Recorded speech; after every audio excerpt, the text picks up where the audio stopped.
Hello, and welcome to another fantastic episode of Film Seizure. I'm Chuck Moore. I am Jeff Arbuckle. I'm Jason Oliver. Today we have Ken Shuttleworth back with us for our final Trekation episode, 1991's The Undiscovered Country. So cry havoc, and let's slip this pod of ours. Yep.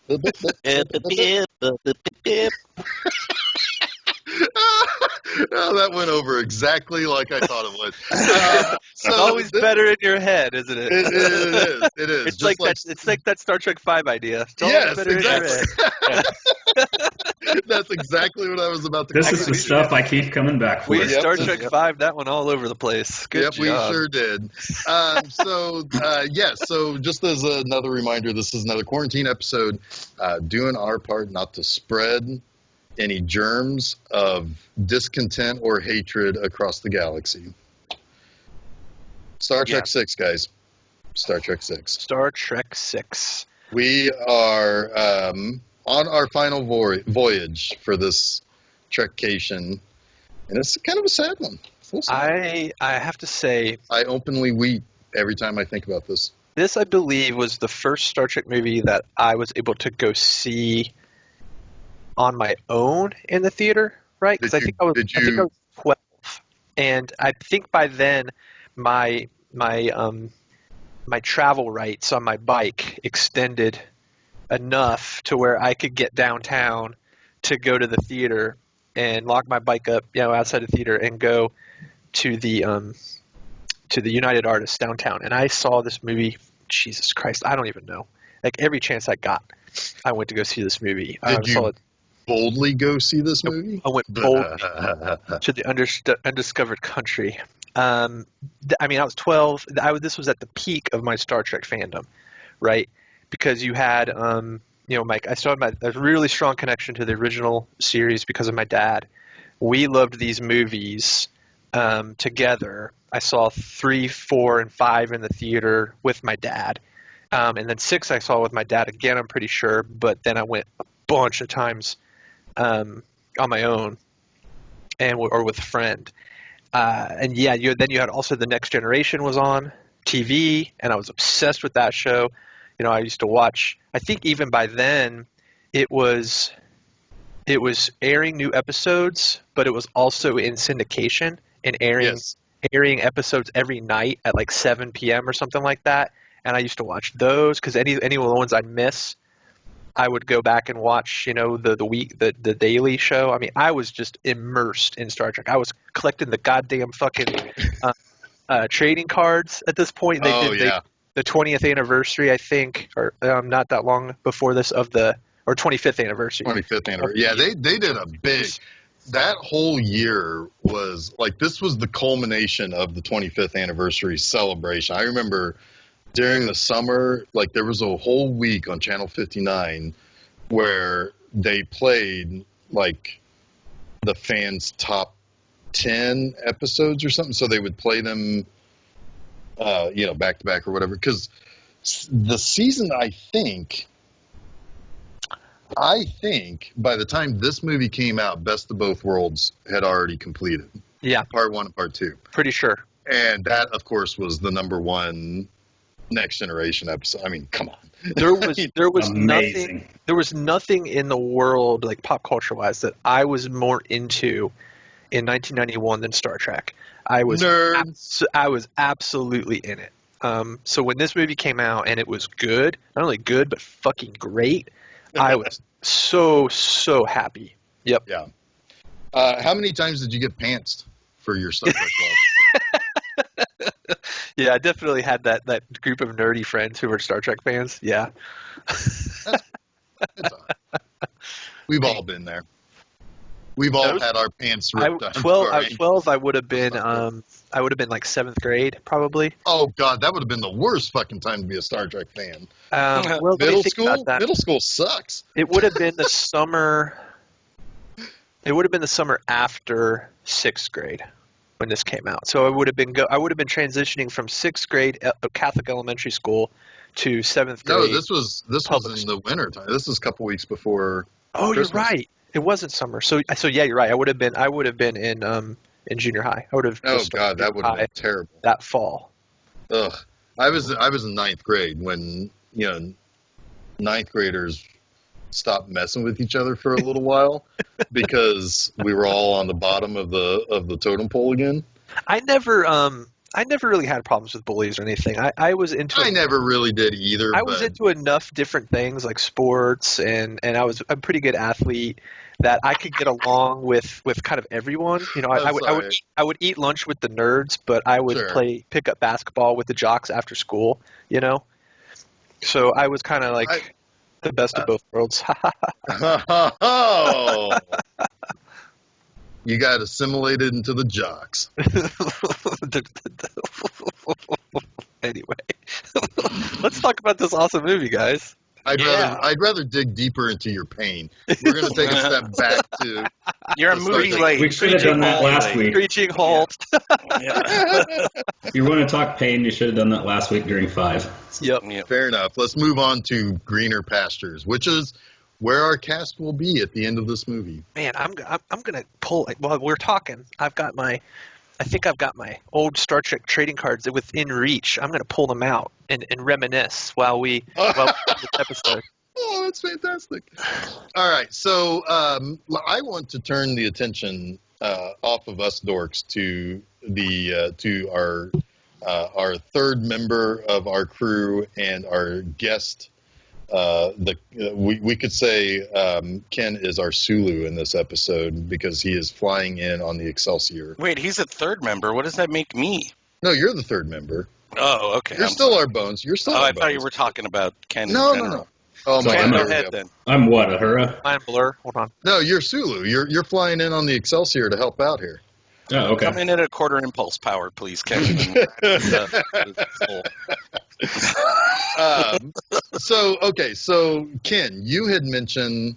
Oh my God, that's just the card of space. It says it's card number 1, and it says where no man has gone before. It's how their trading cards start. Wow. So Ken, yeah. Go ahead, Jeff. Oh, check this one out. The Spacey. You really like this. This is your favorite. This is your favorite. So Jason, since you're showing these cards, you need to take pictures of all of them so we can upload them with the episode. Yep. I'll put up some of my favorites up on the site with the episode. Good idea. When we post it on the medias, on the social meds. When we let slip this pod of ours. Yes. Yes. I have to say it again. Yes. I don't know, Jason. I'd give real money for Chuck to shut up right now. Oh, call back. Although Chuck should have said that. Call forward.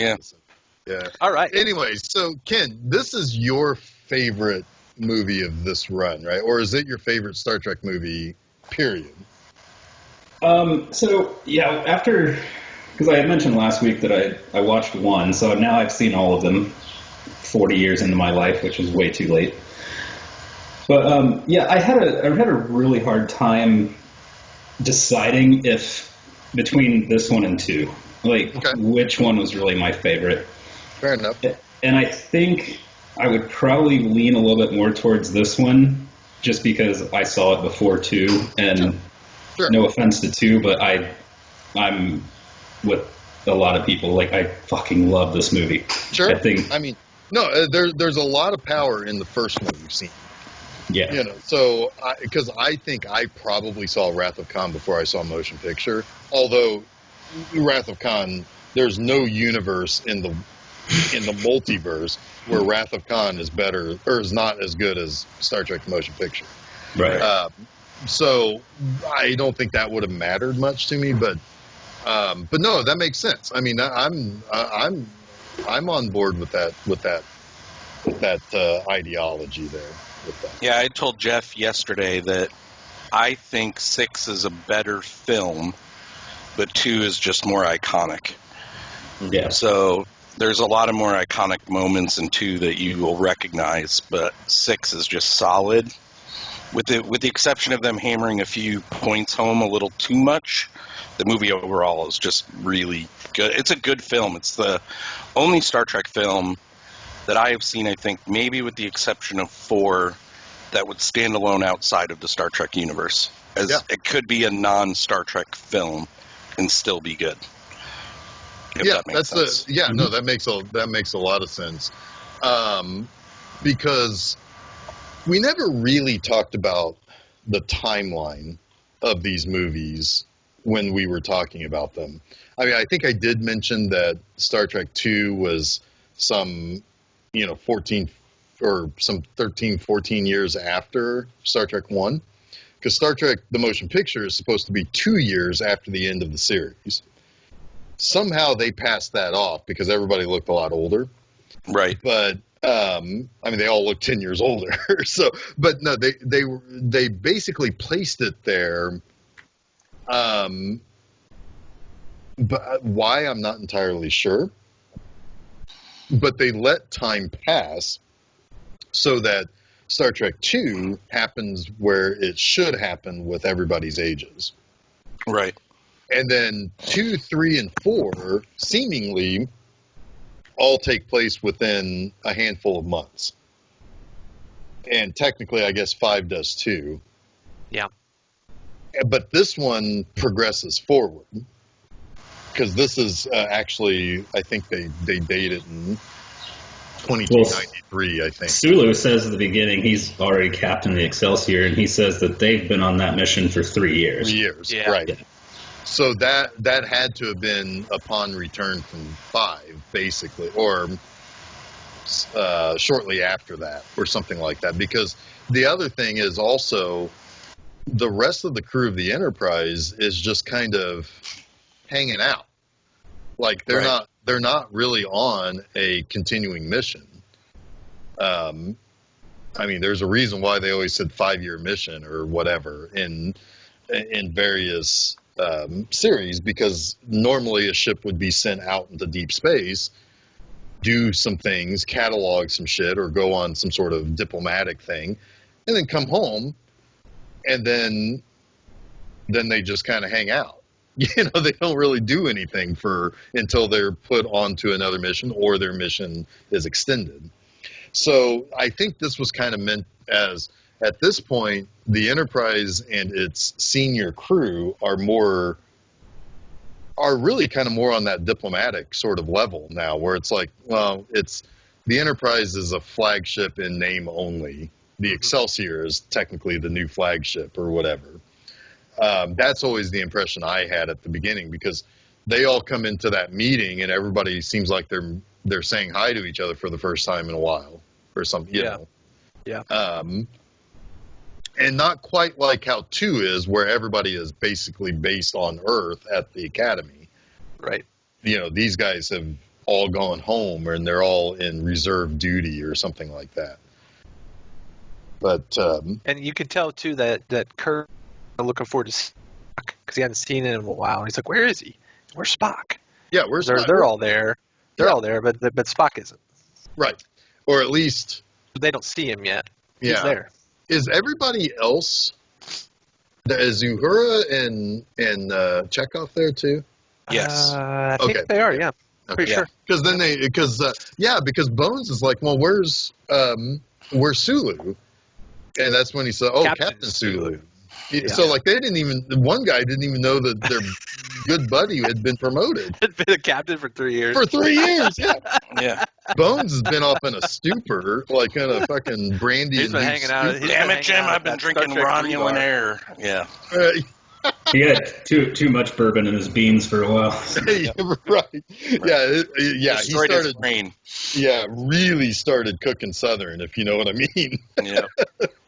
But so always like how this movie starts with a bang. Well, not only does it start with a bang, but it starts with a really brooding score in the opening title sequence, and it's very dark. It really, I joked that they should have paid Danny Elfman royalties, because it really does invoke the Batman score quite a bit. A little bit with, I think those are oboes. I think that are making that low. This is my favorite of the scores. But even the horns, like how the action kind of crescendos to the horns. Well, yeah, because very Batman.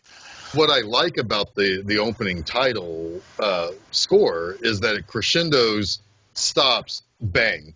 Yeah. But it crescendos to the explosion of Praxis. Yes. Yes. I always loved that. Which is clever. Yeah, that's very clever. And that's well, I like when you make the score a character of the film. Yeah. And a lot of the Star Trek movies have done that effectively, but I think in my opinion this one does it the best. Yeah. Now, a lot of people would disagree. Like the motion picture Jerry Goldsmith scores was widely beloved as one of the best movie scores ever written. But well, that's because, and I feel like a lot of that is that Jerry Goldsmith created sound effects with his music.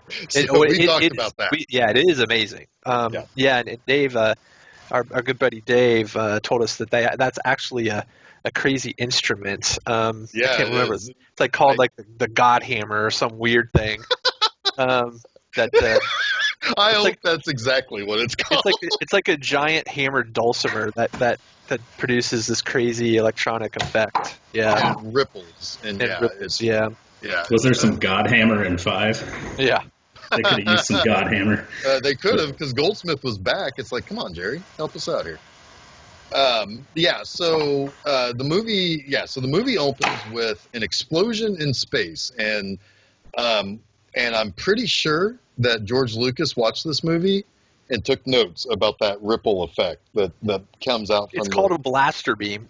The name of that instrument. The blaster beam. I like God Hammer more. God Hammer. Anyway. So when Praxis, which we find out is this moon called Praxis, explodes, it has that corona that goes out from it. You know, like we see way too much now in Star Wars. Mm-hmm. I guarantee you, like George Lucas watched. Yeah, Lucas watched this movie and it's like, I could use that. And then he remade Star Wars. So then he did something with his beard. He like stroked his chin beard too. He stroked his second chin. That's where he gets all of his ideas. No, I thought you knew that. I mean, that's actual scientific fact. Chuck is. Then he tells it to people that he works with, and they're like, "I don't think that's a good idea." No, we're doing it. Okay, no, they don't. All right, George. They don't say, "I don't think we should do that." They say, "Yes, sir. Yes. Please, I would like my big paycheck now." The one person that says we shouldn't do that no longer works on the films. Right. That's Gary Kurtz, who is no longer producer of the Star Wars films. Anyway, so then we meet Sulu, who's on the bridge of the Excelsior. He finally gets his ship that he's been lusting after for like 3 movies now. And he says that he's been the master of this vessel for 3 years. And he's so totally George Takei. He's like totally George Takeiing the scene up. And the ripple hits them. And they do that classic Star Trek thing where the camera tilts and everybody goes jumping off to the side. And it's fantastic. And they find out that it was a Klingon planetoid or moon called Praxis, which is their main energy. It's basically their Chernobyl. Yeah. And it basically blew up like 80% of that planet. And they get a message from Klingon government saying, no assistance required. Please stay on your side of the neutral zone. And our nice little callback to the original series, Janice Rand, the old yeoman for Kirk in the first season, is the Uhura of the Excelsior. She's communications officer. Yep, and she asks Sulu, it's like, should we report this to Starfleet? And the first great line of the movie happens. Yep. And Sulu says, "Are you kidding?" Like, no fucking shit.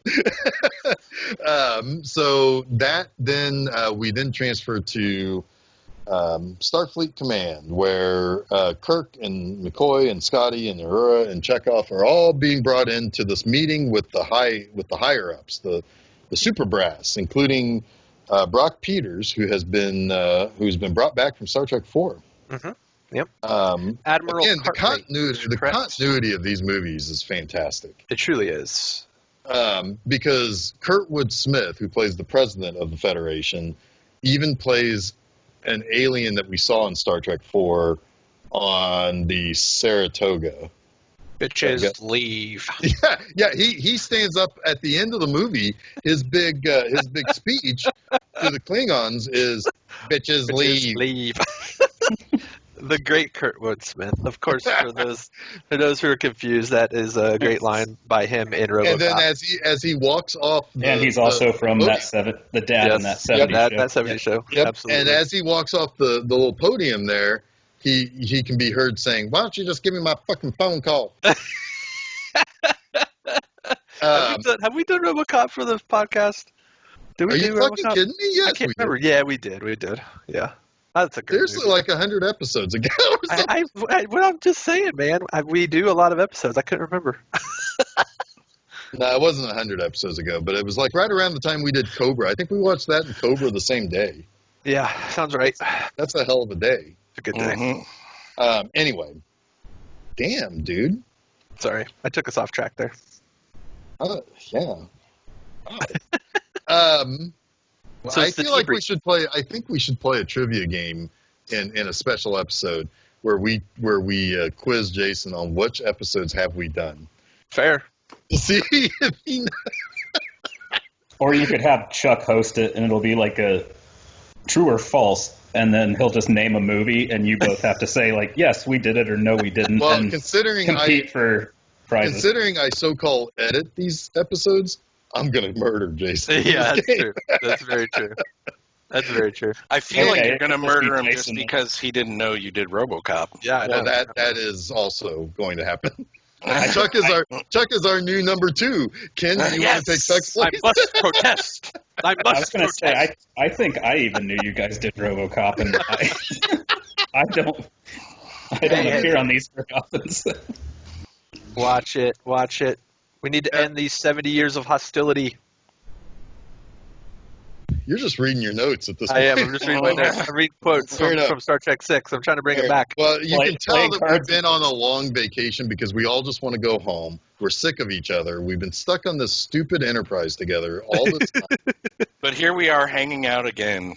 Yep. But it's a Have great birth movie. and It's a great movie. So we have the debrief scene now, Yes. where it is very, very, very simple, very quick introduction. The Klingon moon Praxis has exploded, and they have 50 years of life left, basically. And Spock is brought up to the podium to talk about what they're going to do, what the plan is. So basically, following in his father's footsteps, he has opened a diplomatic communication Yes. with the Klingon High Command and their Chancellor Gorkon.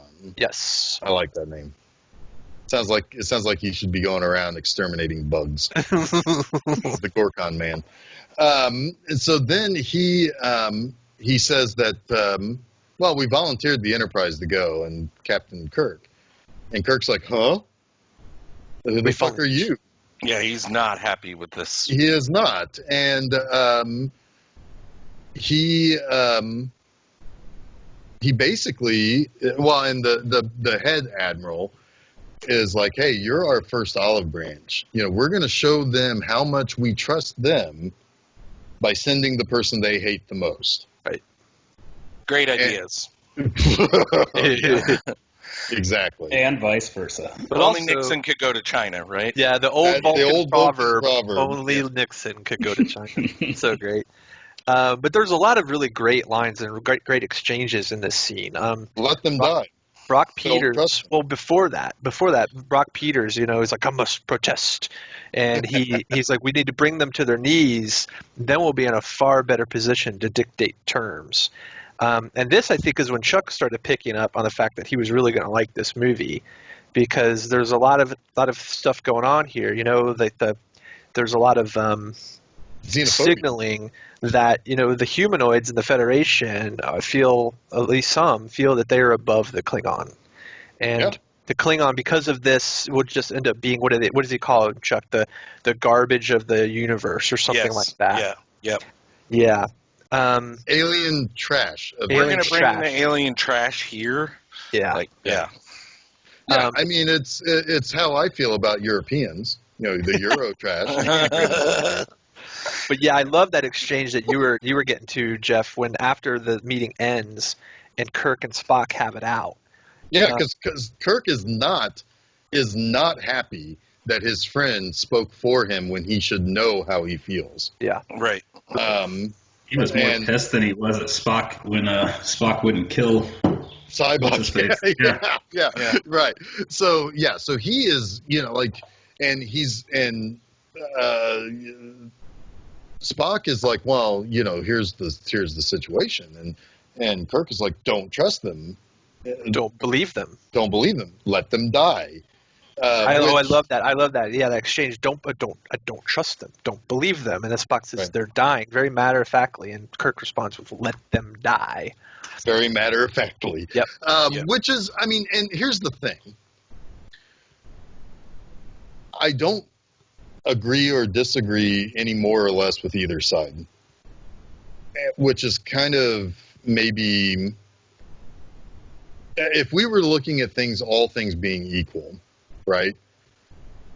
All ideas and all of the past history and the concern over an enemy that you've had brutal history with.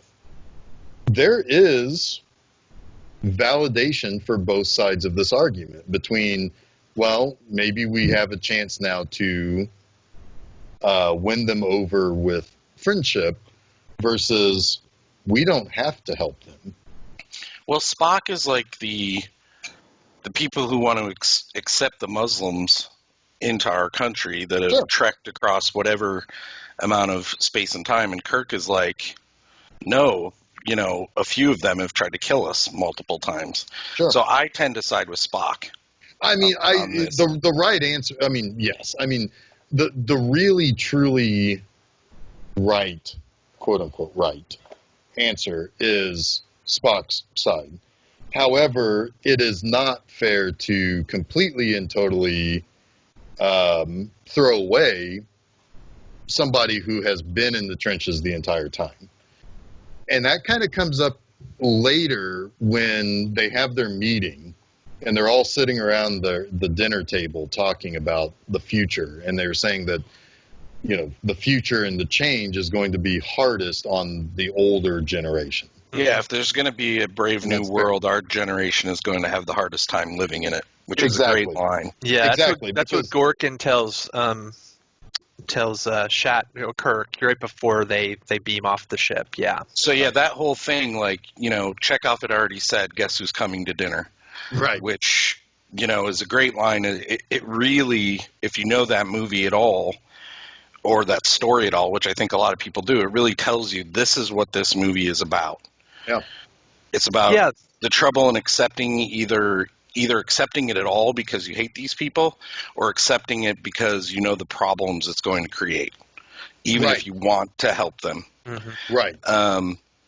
And yeah, that's what the whole movie is about, and it's pretty great. It's interesting and complicated how they take the end of the Cold War, right, and the Berlin Wall coming down, and take that theme of the communists as the Klingons, right, which they've always kind of represented. They've always represented because the Romulans always represented the Chinese, right, and then also to add in the racial element, right. Yeah. They're so much different than us. How can we possibly commingle with them? We should stay segregated. This neutral zone, keeps us separate but equal, if you will. But yet, both sides feel they're superior to the other, right? So it hits on all of those things in a really interesting way, and it just kind of keeps, letting that thread of thoughts move through the whole movie. Right. And go ahead. Sorry. I was just going to say there's a great line with Shatner too, where he's like, "How on earth can history get past people like me?" Yeah. Where he is okay. I think he wants the future for the most part, but there's half of him that's just like, I can't get past this stuff that has happened. Exactly. Like there are people who are like the ages of our parents. And maybe even some people in the older side, the older end of our generation, where they are still scared of communism. Mm-hmm. You know, they're still in that mode of that's the enemy, and it doesn't help if Russia's is pulling a little shenanigans. You can't help but to immediately think of the Cold War again, or think of that with like China, who's now basically the leader of the communist side of things. So, you know, I mean, there are people who want things to be peaceful, want things to be utopian, who can't get over that understanding or that idea that, you know, in the grand scheme of history, the Cold War was really not that long ago. Mm-hmm. Right. You know, and for a lot of people that we know and we're related to, the Cuban Missile Crisis is in their recent history, you know, is in their lifetime or in their you know, recent past in consideration. So, and certainly at the time this movie came out, that was only 30 years. Now we're talking about this movie 30 years from that. Right. So that's recent, you know, and those are scars, and those are hard to heal. And it's, yeah, I mean, I think I think the movie really handles that really, really well without you, with you understanding that point of view, but not hating the person for having it. Right.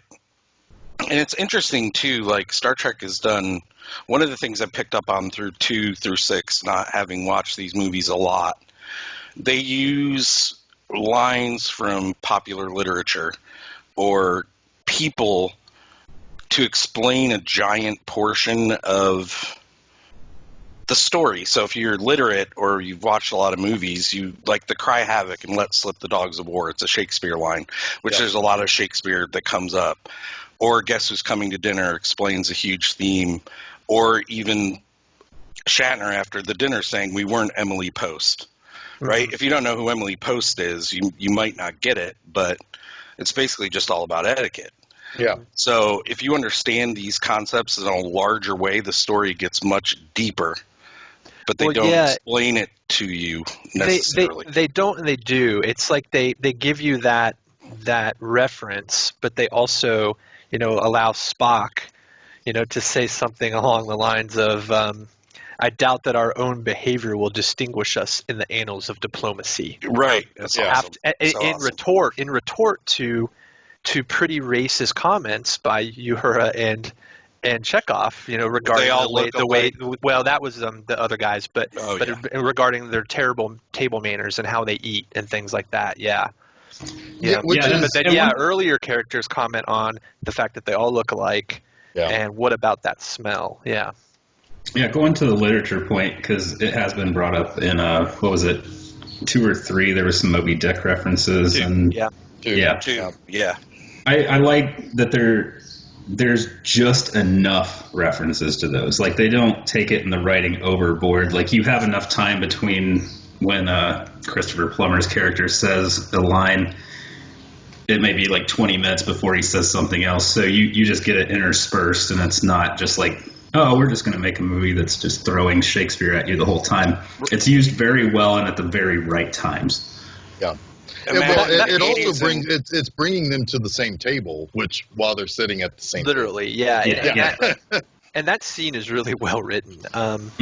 You can almost I don't know about you, but I cringe every time I hear. I think it's Chekhov when he says, or it might be in Uhura when one of them says, "But surely you believe that all humans are and you know, or what is the Constitution? Fucking all humans are given unalienable rights or something, you know, right? That, and she's like, well, listen to yourself. Even the words you use, you know, human rights, unalienable, and it speaks to a sense of privilege, right? That people don't realize that they have, and they don't even see their own racism, right? Right. And Like, you can be a may racist and consider yourself not a racist. Exactly. And that's something that, I mean, and some of that comes down to prejudice. Yes. But also, Or what's the term? Unconscious bias. Unconscious bias. And it's not meant to hurt anybody, and you don't even mean it in a negative way. Right. But you don't know the ears that they're falling on. You can't. I mean, that is something that the better part of the last 100 years in this country struggles with, right? Where we say things or we do things or we tell people, well, just work harder and you'll make more money. But you can't have the jobs that you could have. It's like when somebody who makes $150,000 tells somebody who makes $15,000 to work harder and make more money, that doesn't mean anything, and it's a backhanded statement. The person who's saying it may not necessarily mean it that way, but it's a backhanded statement, and it is something that speaks to being conscious of multiple point of view, and being understanding of those points of view, no matter what side that point of view falls on. Right. So yeah, I mean, this is a movie that is it's a 30-year-old movie, or almost 30-year-old movie, that is very current. It's very woke. It's woke Star Trek. Oh my God, it went. I find the anecdote fascinating about Brock Peters and his role in this plot, and his speech at the beginning of the movie when he protests to peace with the Klingons.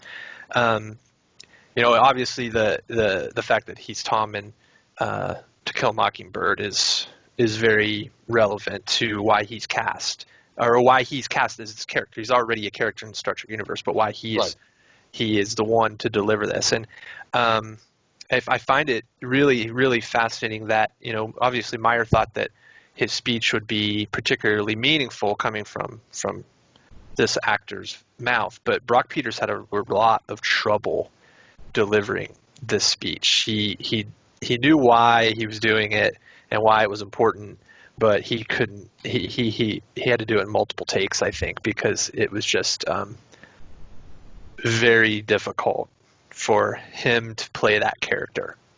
Right. I mean, he's playing a character who basically is, well, they would think, 300 years beyond his own, or his race's own. What's the word? Troubles? Yeah, he has no concept of. It looks like he's forgotten. They have forgotten the struggles He's in the Homo sapiens club. Yeah. Right. Yeah. Right. Everybody is now equal on the Homo sapiens club, as well as Vulcans and Romulans. Mm-hmm. Everybody is in that room. The only person that they're not treating equal is the Klingon ambassador in the room. Right. In that later scene, because he is so much different than the other three aliens. But yeah, no, there is actually that actually calls back to an older Star Trek episode where an alien that is posing as President Lincoln or something is on the ship, and he says something to Kirk, and Uhura's there too, and I think he calls Uhura a negress, and she doesn't react to it, and he realizes what he said, realizing that this is much, much later, and I think they've already said basically, well, you did a lot for history or whatever, and he says, "Oh, I'm so sorry, I didn't think that that's probably an outdated term," or whatever he says. That's basically the gist of what he's saying. Mm-hmm. And she laughs it off, like it's something that just she can't even she can't conceptualize why he would feel that way, because she's so removed from that So, I mean, there is context there. Where the dream of utopia had been achieved. It had been achieved. Yeah. Right. Yeah. And so, it's, I mean, and so, yeah, but in reality, probably not easy for particularly black actors to deal with something like that. Right. They don't have the luxury of the utopia being reached in the present. Right. They don't have real separation. So, right. Yeah. Yeah, and 30 years ago, I mean, not that it's gotten a ton better, but 30 years ago, it was really no better than it is now. I mean, exactly. Yeah. What's interesting, really, watching these movies now and all the topics they brought up as problems of that era, the 90s or whatever, are still problems now. But in the Star Trek universe, it feels like they would have passed by now. Even by now, it feels like they would have passed.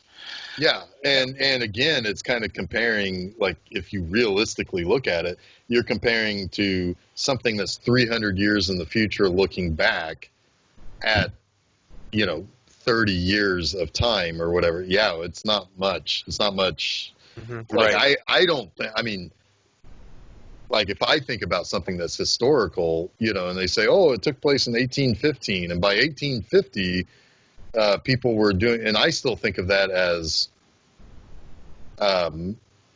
very little time has passed. It's like, if you showed me a painting, of a modern day town square from 1830 versus 1850 versus 1870, I don't know if I could tell you what year. I don't know if I could tell you the difference.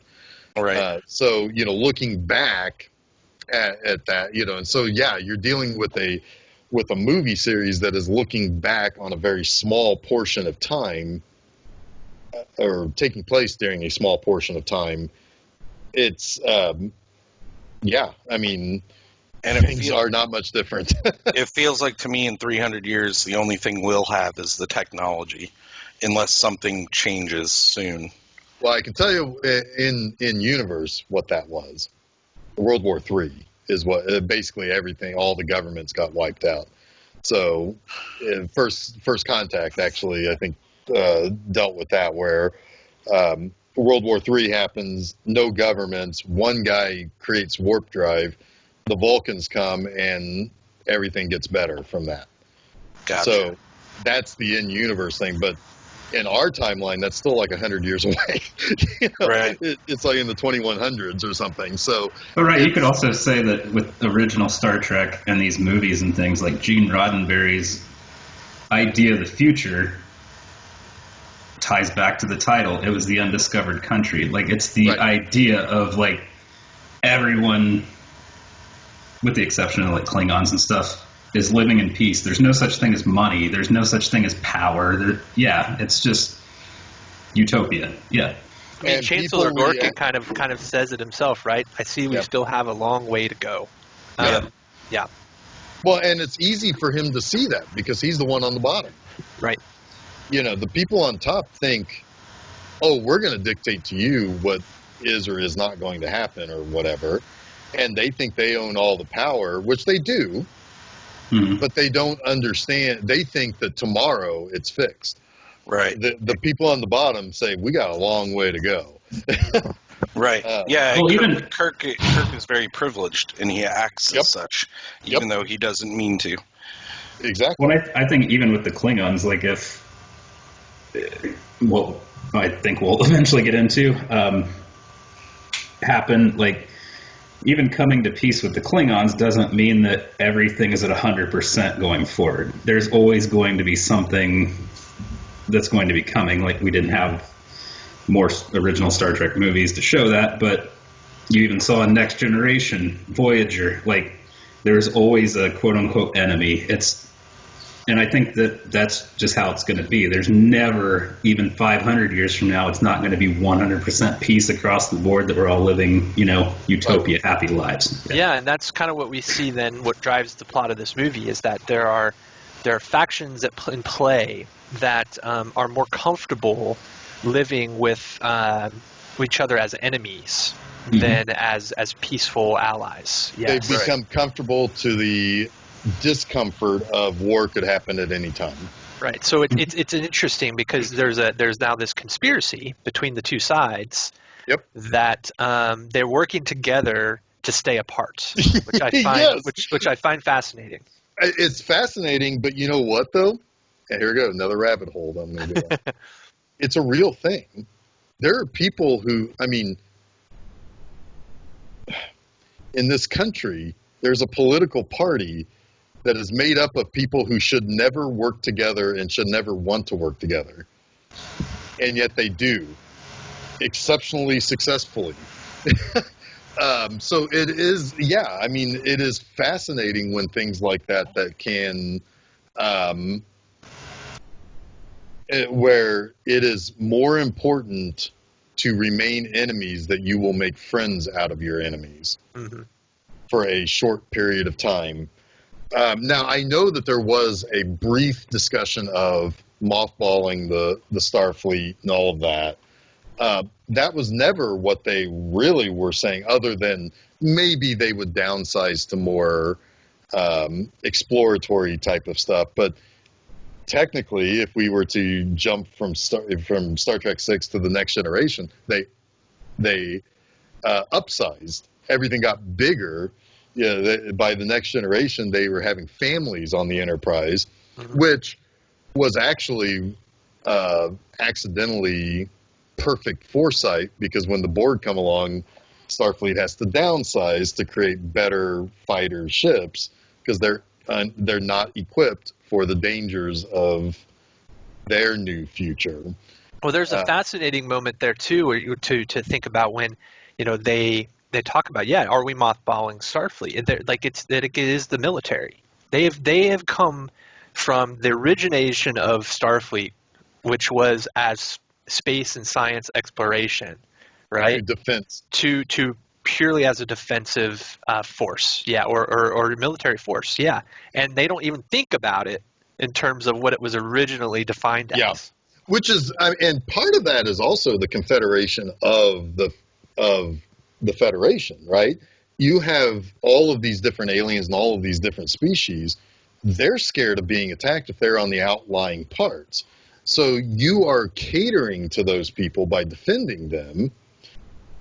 But what you're doing is you're kind of spoiling your own mission, what you started out as being. So you started out as being, we're going to go to this planet and we're going to welcome them into the Federation. And we'll get there before the Klingons, because we know those dirty dogs of bumpy-headed assholes are going to subjugate them, which we don't know that. That was always the assumption. We never have seen that the Klingons actually subjugate anybody in their empire. Right. That's an interesting thing to keep in mind too, because it's just the assumption, because technically we're humans and we're part of the good guys team, or whatever. But the Klingons are savages. Exactly. We think of them as savages. They only want to take prisoners to feel like we got prisoners. It's not really for a lot of reason, like not to convert them to become Klingons and fight for their cause. It's just, or they will only wipe them out, or whatever. So Starfleet is going out there to explore and get bigger, but by getting bigger, they also have to protect what they're there for. And some of these people really want that protection. And so the further you reach out, the less and less you hold on to your core value. Right. It's almost like manifest destiny. Exactly. In a way. Yeah. Exactly. So, so the Enterprise meets up with a Klingon cruiser that's carrying all of the top Klingon guys. Yes. I Chancellor Gorkin's daughter, who is technically next in line for she's Azabur or something like that. I can't pronounce her name. Let me see here. And then also Chang. General Chang. Yes, on the ship. I love General Chang. Oh man, Christopher Plummer is having the time of his goddamn life in this role.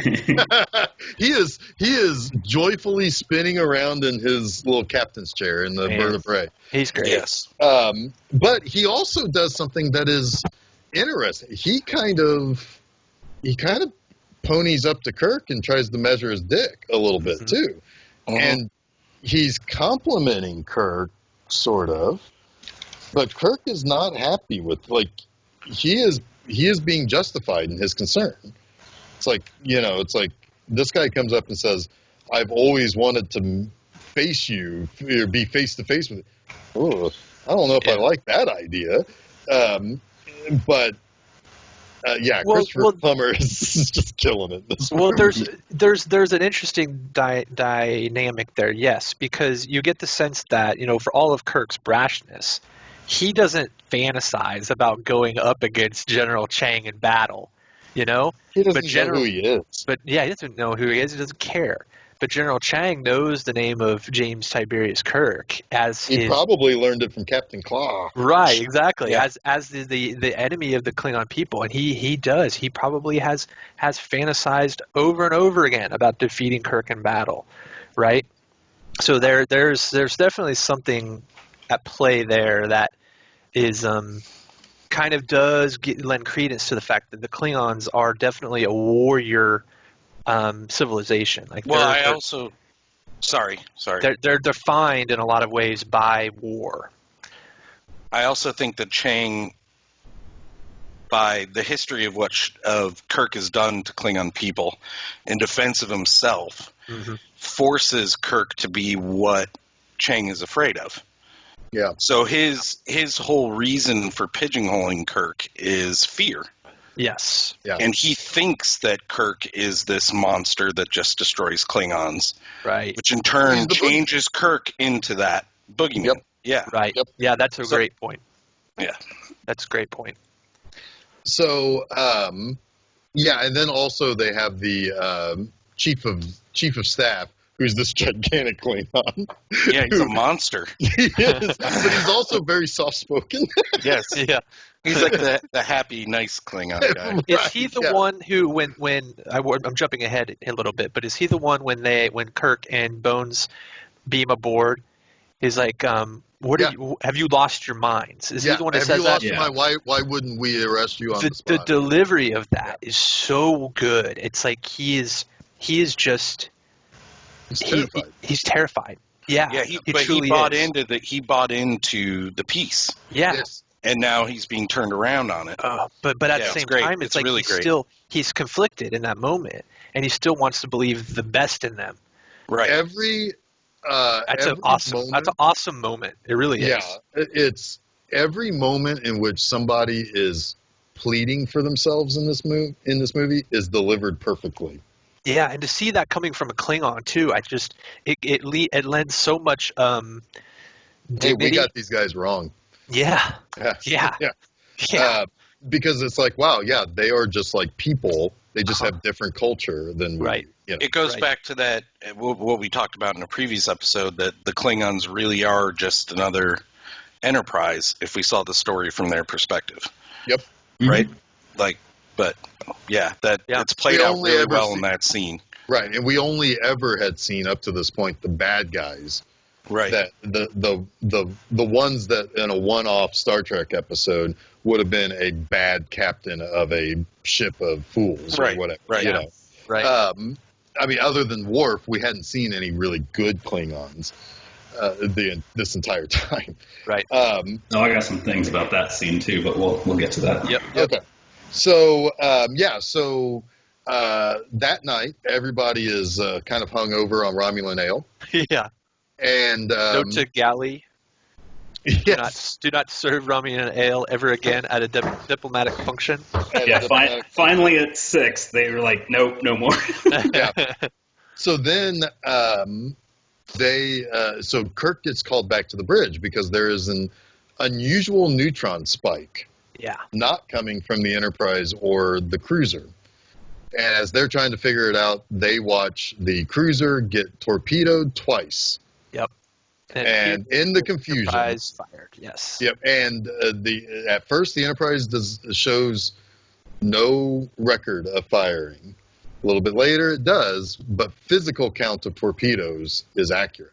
Yeah. That they did not fire.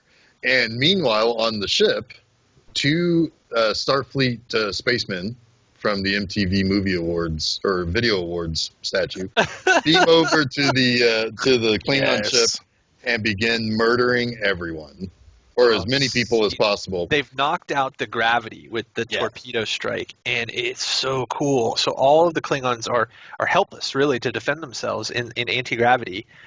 And the two men who beam aboard are wearing gravity boots, and they just execute everyone.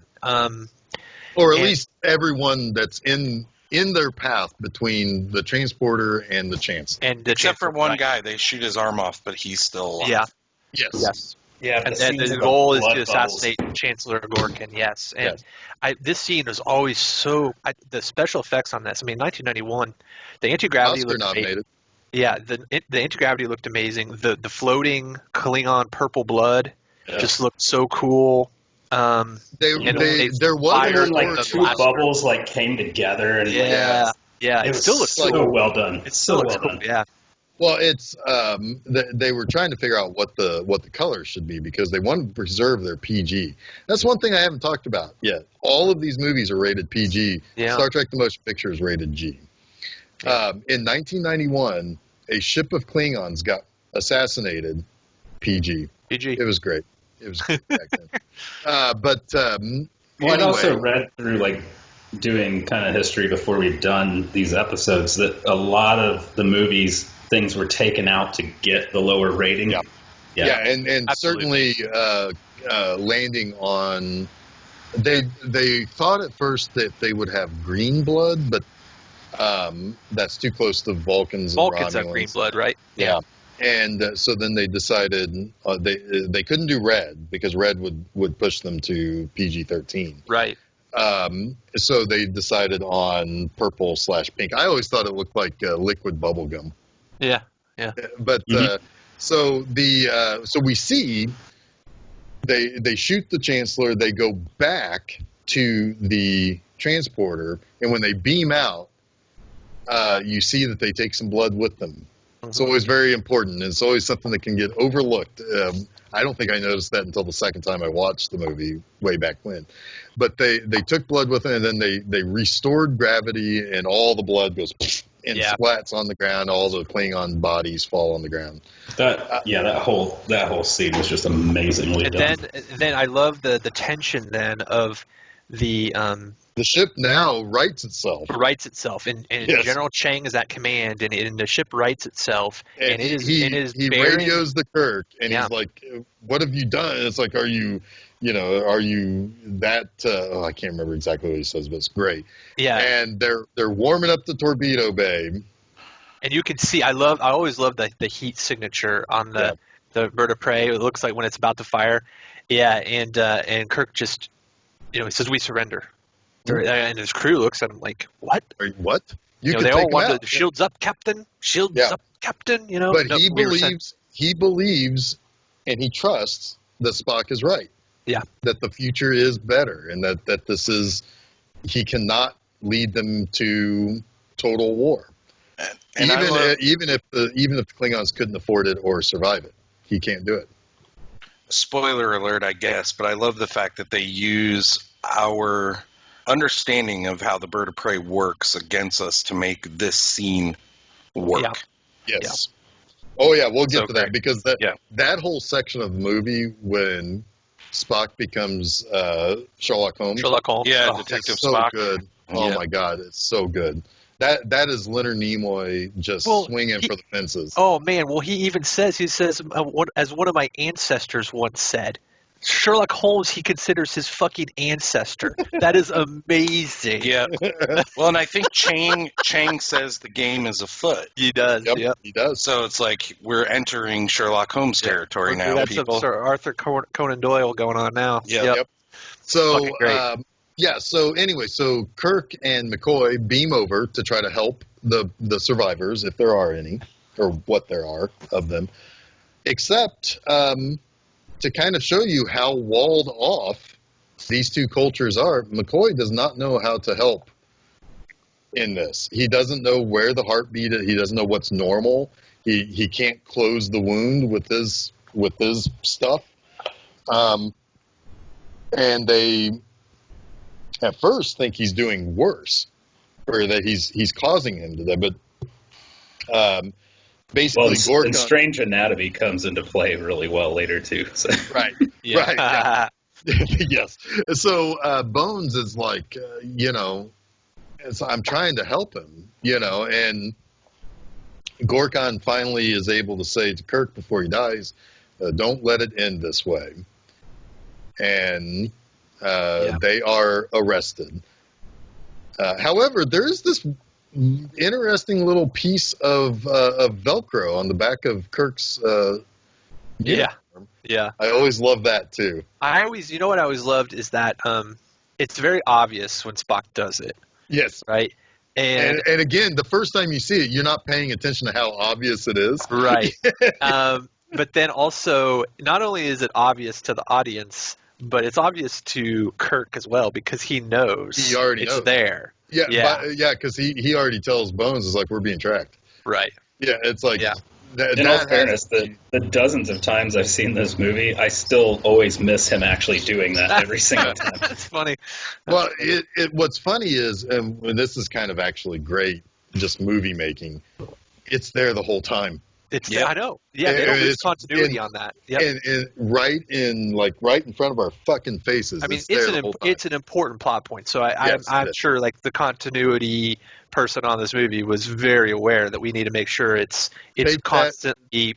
Take that jacket and lock it up. Yeah. Like even when he's sitting in front of the council, every time you see him from behind, you see the patch. I'll have to look at that again. Absolutely, to the point where it's like, did McCoy not think to say, hey, you got a little schmutz there? What do you got on your uniform? Yeah. You got something on your back, bro. Let me get that for you. A little piece of Velcro.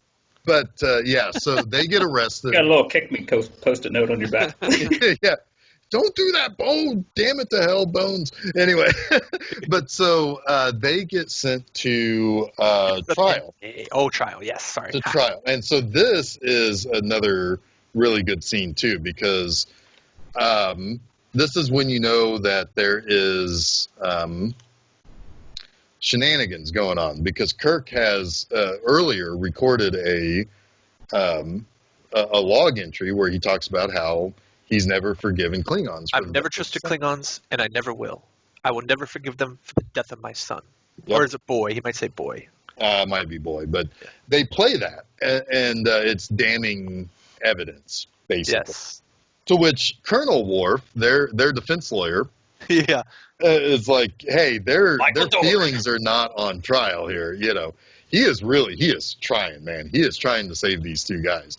Can I get to my irritation about this scene? Sure. What's your irritation?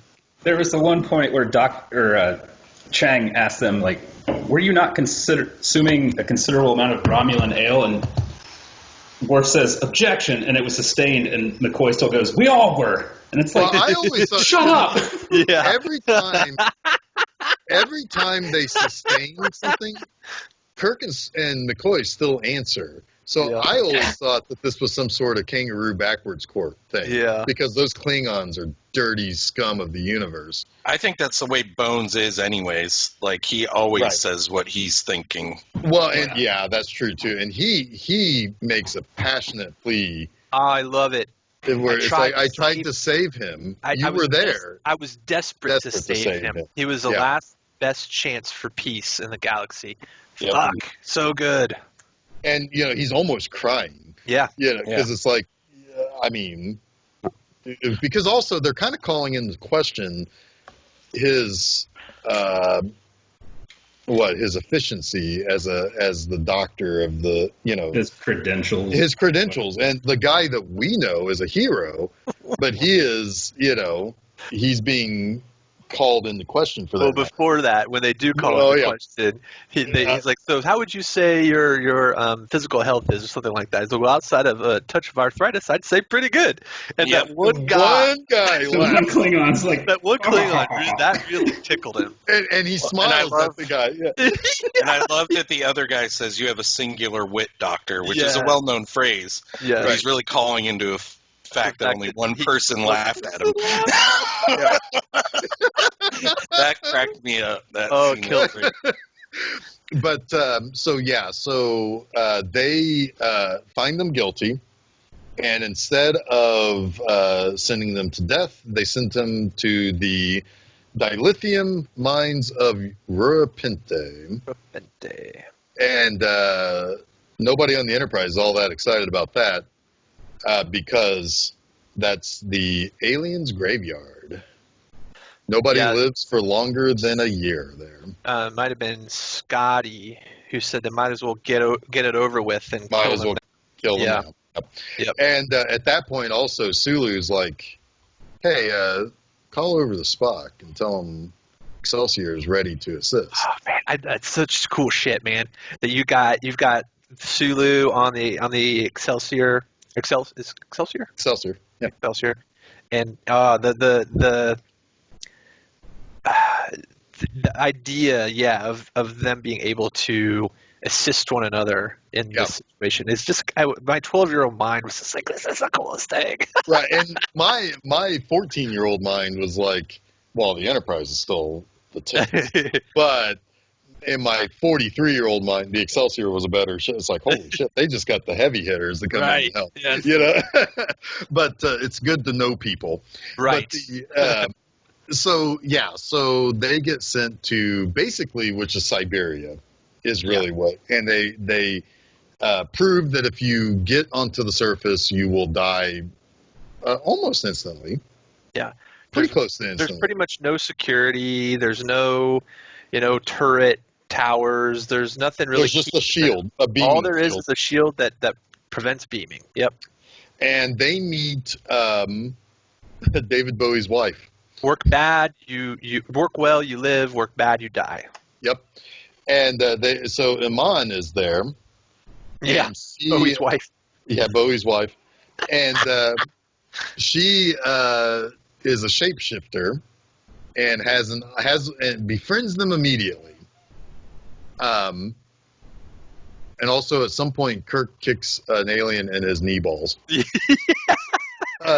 Kids call it like straight and Kirk said, "I'm glad that thing had knees." And she's like, "Not everyone keeps their anatomy in the same place." Their genitals, yeah. Genitals in the same place. Genitals in the same place.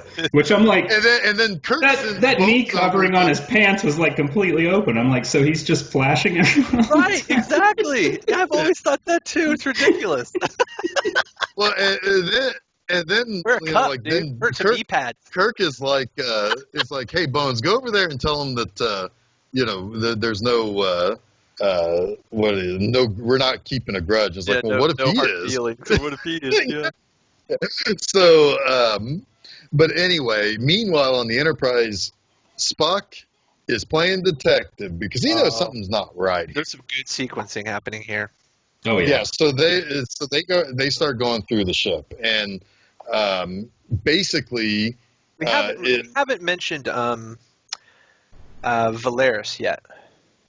Yes. So, okay, yeah, let's talk about her real quick because she's really important because she is basically Spock's understudy. She's basically she is a Vulcan, but not Savick.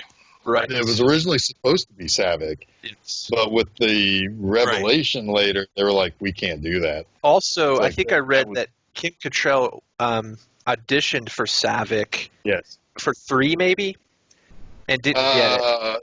2 or 3, yeah, one or the other. And didn't get it, so she wasn't really interested in playing the character that had been essentially the third time by 3 different actors, the third actor to play the same character. She's like, nah, I don't want to do that. I cannot imagine anybody thinking. I can't imagine anybody accepting Savick. Whoa, yeah, as the traitor, right? Yeah, right. Well, Kim Cattrall, between the 2 roles, got the one that was completely best for her. Oh yeah, she got. I thought she was great in this role. Yeah, she is. Oh, she's she is, fantastic. Yeah, she is, because she is very uppity.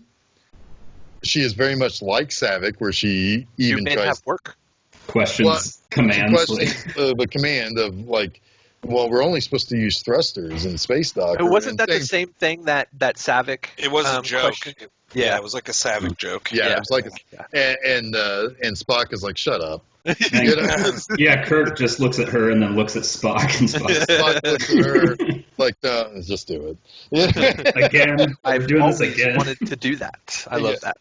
He and also Spock has that one scene where he's like, I don't know, smoking some Vulcan pot or something with her, and they're like talking about stuff and like what's going to happen to him once and like what his aspirations are for her. It's almost like a fatherly kind of talk. Yeah.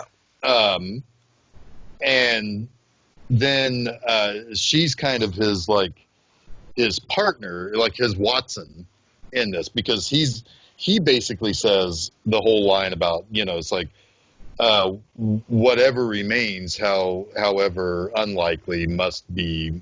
So yeah. There's got to be all of the evidence is on this ship. Yep. 2, there is a Klingon bird of prey who can fire while cloaked. That's important. Yep.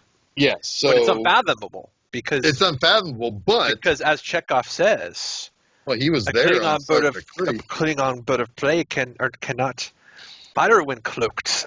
Yeah. I think I did like a Scotty accent there. It was a Russian Scotty. Yeah, I should not try to do accents. This is not my strong suit. He made a white Russian with scotch. That's why in these 5 episodes I have not tried to do any accents. So, humpback. Always a poor choice. Yeah. So he, right, and so he does mention that, but like Spock's like, yeah, I know, but it fits. I mean, I believe Scotty when he says physically we can see every single torpedo. Yeah, multiple times, and we can see them. So we did not fire. Right, but somebody on the ship changed the data banks. So somebody changed the data banks. All of the clothing, all of the boots, everything is here. They can't vaporize it because why? Because it sets off the alarm. Right. And everybody comes into the room, like, who's firing it? Yeah. It's an interesting position for Valeris to be in, to have to take part in the investigation, knowing her role in the conspiracy. I mean, right. I thought she would try to sabotage it more than she. Well, did. She does talk about sabotage. Sabotage. And I'm going to say it like William Shatner, sabotage. But that's a great thing, too, is that the way that her role is written, like, I don't know about you, but when I watched it the first time, I would have never guessed that she was the one that had knowledge about what the ultimate goal was. I think that's kind of like maybe the problem, though, right? Is she's a little too conveniently written to distract the audience away from the one thing is when the Klingon court has the recording of she was there. Right. That's your 2 big clues are that she was in the doorway, and then the you men have work scene. Yes. Yeah. Right. Those are the 2 guys who beamed aboard. Because she should be on the bridge when those people show up, because doesn't she have the con? Yeah. Yep. So that was kind of like clues. They do give you clues. With you, Jason, in a movie that came out last year. I won't mention the name, but you were like in the first 20 minutes, and like I already figured out who did it. Yeah. Yeah. If you catch the one line right at the beginning, it ties back, and you can kind of figure it out. Well, obviously, all of those Federation people in that house clearly had an axe to grind with the Klingon in the attic that they killed. Yeah. In that movie. But what's funny about because I know what movie you're talking about. The hilarious character. Wonderful. It's called Phasers Out or something like that, right? Yeah, Phasers Out. No, it's Klingon Disruptors Out. Done. It was called Batless. I almost said that, actually. But they use, even though this isn't Savick, they use, just much like they use the bird of prey, your knowledge of it against you, they try to use the Valeris characters, your knowledge of Savick against you. Yes. Yeah. Because they're so similar. They're so similar. And yeah, I mean, I'll admit the first time I saw it, it's like, oh, I wish she was Savick. Right. And then at the end of it, it's like, I'm really glad she wasn't Savick. She was Savick. She was Savick to me, even though she wasn't. Right. In a matter of speaking. Sure. So, yeah, so they also, I like that the mashed potatoes that they make on the Enterprise stays perfectly like formulated with the whisk, and when they disintegrate when she proves that you can't fire a phaser on a ship. Those are some really stiff mashed potatoes. Yeah, I don't know if I want to eat those potatoes. Yeah. But anyway, they need to add more milk. That's the problem. Yes. Yeah. You're feeding 430 people. You got to have more milk in that, because that's not much mashed potatoes. So long story short, they find the boots. Yes. They find the boots, and crewman Dax. This is one of my favorite scenes. So they call in so crewman good. Dax, and he's a little alien guy, you know. Chekhov And is everybody- so indignant. He's so indignant. It kills me. Chekhov saddles up to him like a Greenwood police officer, and it's like, so, you know the old proverb from Cinderella, Fits. wear it, and then throws it down at his feet, and then everybody's like, Chekhov. looks down. And the dude's got like I gigantic. love Uhura's face too, because she just like covers she her face eyes. palm. Like, Yeah. So yeah, so they it was a ploy. They tried to frame somebody, or at least tried to stash it in an unlikely. So I always liked the look that Kim Cattrall as Valeris gives when she grabs the boot and locks it to the locker, locks it to the and then looks, forward, very proud and like we've done it, we found she it. puffs her chest a little bit. Yeah. It's like, oh, she's selling it, man. Yeah. Like, ooh, hey, I'm gonna say this because I'm a massive nerd. She is lieutenant, although her insignia badge is for a lieutenant commander. I could not find anything that explained it otherwise, but I know what a fucking lieutenant commander badge looks like. So to me, she's a lieutenant commander, but she's thinking I'm going to be full commander after this. But anyway, so she, so now they're back to square one. Now, all the while, Starfleet is screaming for the Enterprise to return to space dock, to which Spock, because he is now back fully to himself, like, hey, Scotty, so I heard there's some problems with the wink, wink engines, wink. And Scotty's like, what? No, what are you talking? Oh, it'll be weeks. Yeah. So they're playing off that they have problems. Meanwhile, the Excelsior, Starfleet's wise to this shit. They got some buddies over on the Excelsior. Mm-hmm. What do you know? Where's the Enterprise? And they call Christian Slater. Yeah. Yeah. I love yes. that. I love that. And George Takei chews him out. But he's in it because his mom, Mary Jo Slater, was the casting director for this movie. Oh, and he was a big Star Trek fan. Yeah, he's a big fan. Yeah. So anyway, so he wakes up Sulu in the middle of the night. It's like, hey, so Starfleet wants to know where the Enterprise is, and Sulu's like, what? What do you? Just tell him we don't know. Just tell him we don't fucking know. Go back there, you fucking ensign. You want me to go back to sleep? And Slater's like, all right, I guess, and goes back, and that's his moment in Star Trek universe. Slater says, sir, and I think Sulu says something like, are you hard of hearing? Or something like that. Yeah. It's like, are you hard of hearing, ensign? Yeah. Yeah. So he really lays it on him.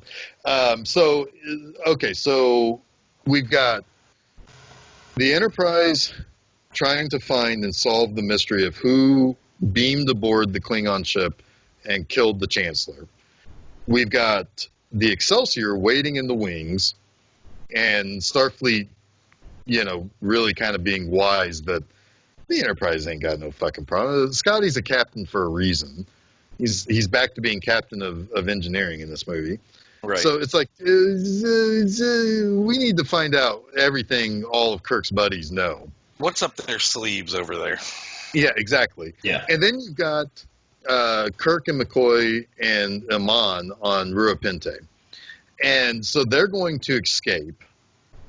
And, that's when Kirk reveals to McCoy, it's like, hey, Spock put a thing on my back. So all we have to do is just get on the other side of this. She'll help us get out. And they know it's a little too convenient. Which is another thing I like. They take advantage of the opportunity while still knowing it's a trap. I can't remember. They say exactly when they figured that out. But I think it was, I don't know. But anyway, the night before, Amon's like cozying up to Kirk. Oh, man. And McCoy's like, what is it with you, man? It kills me every time, because it's the first time really in these movies where they acknowledge Kirk's like alien like fetish, I guess. Well, it's the first time like in any of these the only movies time it that happens in the actually 6 had a movies, and it's romantic- like it came like full circle in that. Right. Yeah. What is it with you, man? Oh, it kills me. But then he regrets it later. But we'll get to that. Right.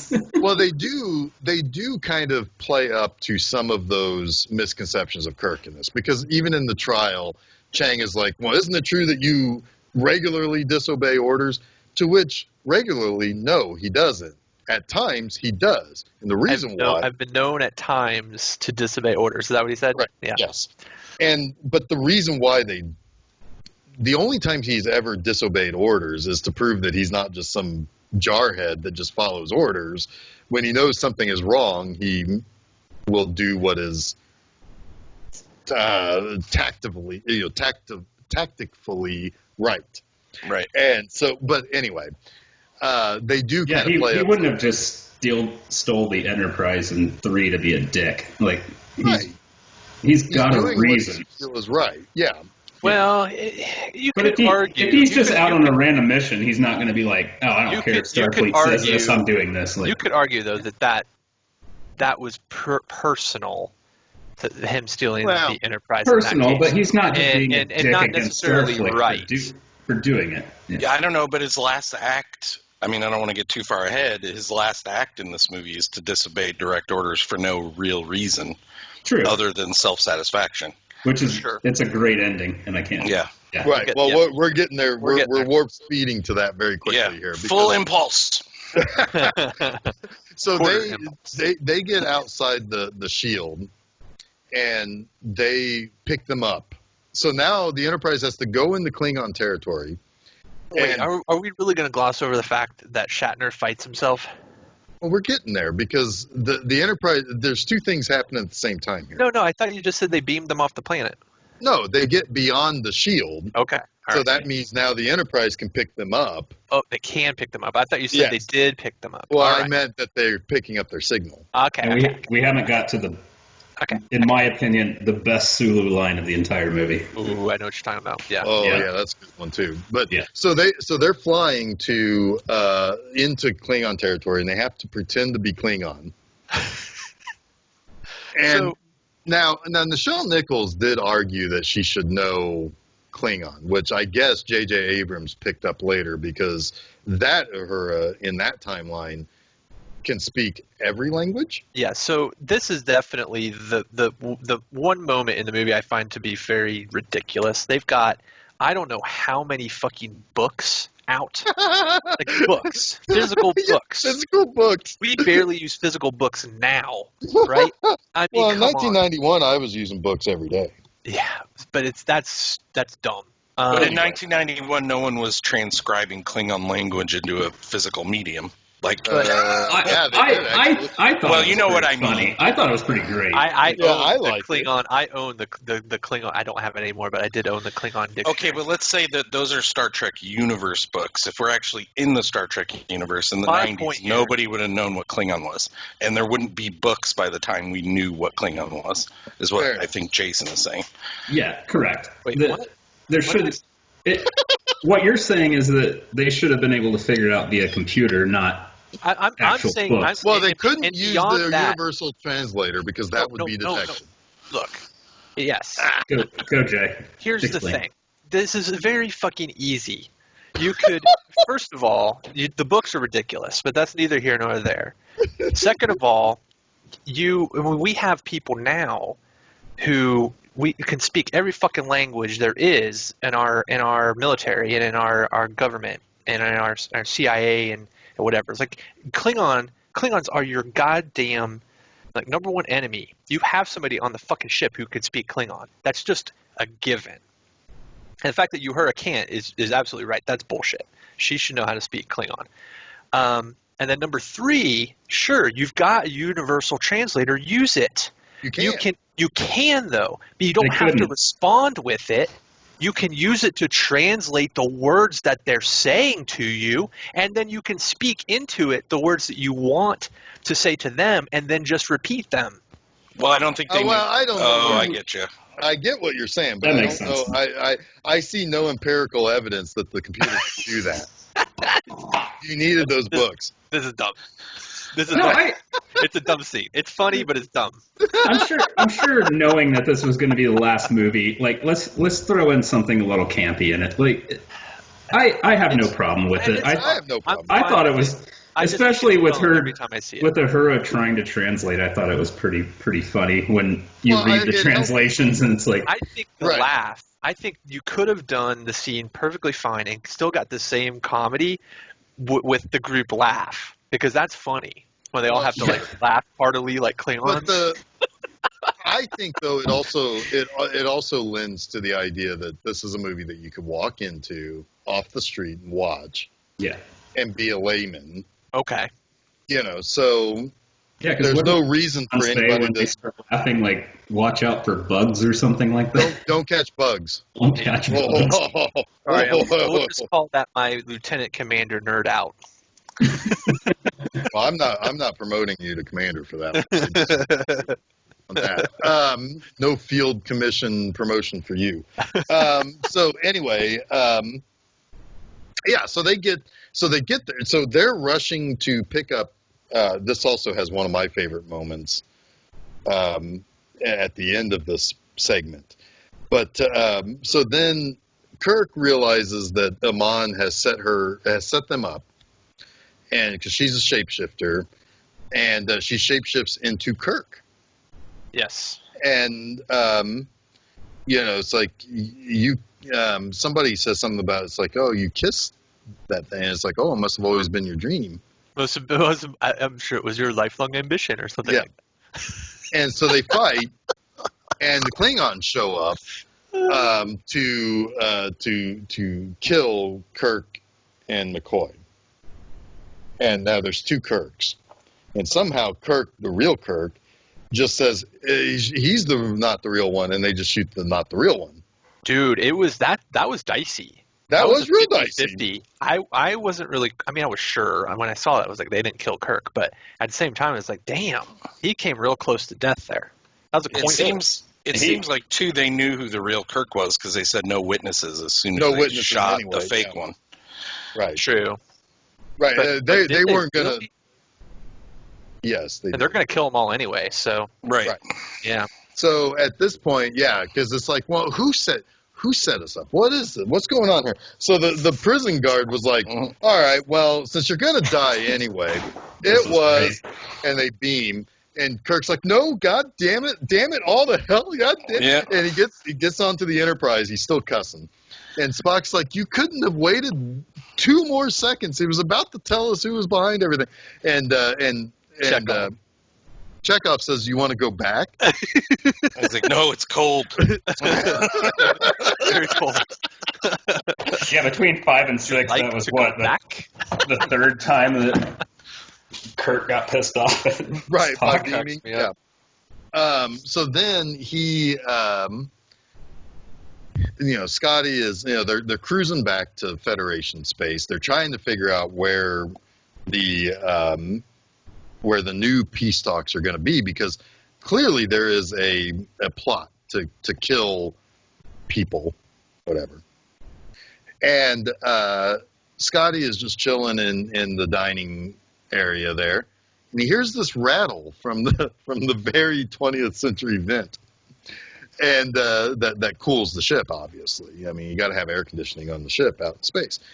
And so he goes up and he looks in there. And it's like, oh, the fucking uniforms and who they belong to. Yep. Don't write your names into the uniforms that you use to assassinate people. I think they're stitched, but they should have probably like unstitched. Gotten somebody else's, gotten Kirk's, or ripped them out. or ripped them out, whatever. Yeah, Yeah, it's kind so- of, but that's neither here nor there because what happened to those two guys? So, well, yeah. So what's going to happen is that they're going to. Well, they discover the bodies of the two men who the uniforms belong to. They've been dead. They're dead. Right. They were killed, stunned at close range. Why? Why were they stunned at close range? Because anything above stun Sets off the alarm. sets off the alarm. So they say, okay, well, come to sick bay. Court reporter, come to sick bay, and collect comments from whatever these two ensigns were named, Samno and I can't remember the other guy's name. I can't remember. And so you see somebody walk in shadows into the with a phaser into the sick bay, and Spock turns on the light. It's like, oh, aha, got you. Yeah, I like that little play. Like Shatner comes up with it because you see him pull Spock aside and whisper to him. Yeah. And then you hear the announcement over the intercom of the Enterprise, that the ensign is going to give a statement. And he's and obviously the person who killed him would assume that he was dead. Oh shit, he's not dead, or they're not dead. I need to go finish the job. Right. Yeah. And it happens to be Valeris. Yeah. And so she says, she's like, Spock is like, you've got to shoot. That's the only logical thing. Mm-hmm. You have to shoot to finish the job. And she's like, I don't want to. Kind of a callback to 5. Yeah. A little bit there. A little bit. And he says, well, that's, it's illogical not to, you have to. And then Kirk pops up in the other bed and it's like, oh, I'd really rather you didn't. Yeah. Spock fucking knocks that goddamn phaser out of her hand. He roughs her up a little bit. Yeah. He so roughs her up more later. Well, yeah. So they take her to the bridge and basically are questioning her. And she's doing something very un-Vulcan-like. She lies. Uh-huh. She says, I do not remember. A lie. A choice. A choice. And so Kirk's like, hey, Spock, do that thing that you do. He goes over. Thing you do. He grabs her and he. Wait, hold on. Jason, sing that song, please. No, I'm not gonna do it again. Do it again. Go longer. No. Do that thing you do, Vulcan mind meld on. Sorry, go ahead. Thank you. So he mind melds with her, forcibly pulls out names like Cartwright. Yep. And a couple of other people, Chang. General Chang. Yep.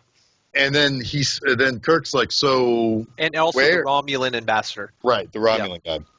The Romulan guy who 100% looks like a squirrely guy up to no good. Yeah, because there's that scene earlier with the president, President Kurtwood Smith, and the Romulus is, I don't know what to believe, and he's very squirrely, shady looking. Shifty. Yeah, super shifty. That's the word. Yep. Yeah, he is. Yeah, and so.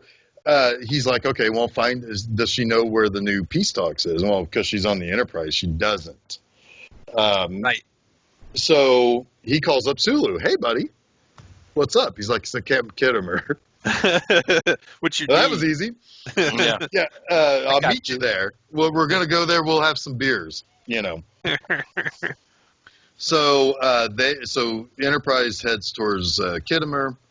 You see there's some shenanigans going on Kittimer. Oh, I like there's an exchange right there too, because they don't meet again until they beam down.